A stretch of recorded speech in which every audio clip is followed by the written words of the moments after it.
Since I moved back to Malaysia a few years ago, and I live in the Bangsai, I don't drive, I walk everywhere. I noticed that there's a lot of old trees, stumps everywhere. There's about 300 trees that have been cut over the last maybe 15 years. And none of them have been replanted.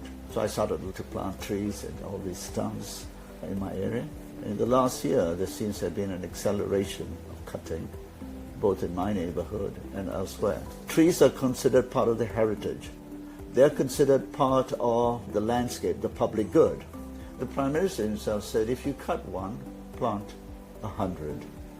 In my area, at least, from the evidence I've seen, there seems to be a mission to cut 100 and make very little effort to plant even one. DBKL cut 3 trees in front of my house.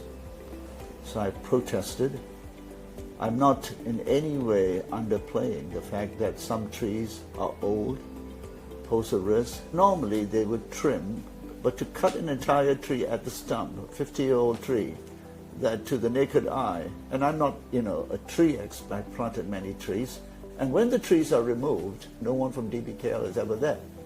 It's just a contractor. As a public citizen, I have no ability to ask, who gave you the rights? Where is your paperwork? This is negligence and a complete disregard for community sentiment. Sadly, in our country, every loophole to make money is exploited. 5 to 10 tons of timber is worth some money. So as a contractor, what are you going to do with it? Where do you throw it? He said, we don't know yet. So that for me is a signal. I've been involved in many projects to do with disposal, particularly of hazardous waste, construction waste. There's what's called a trip ticket system.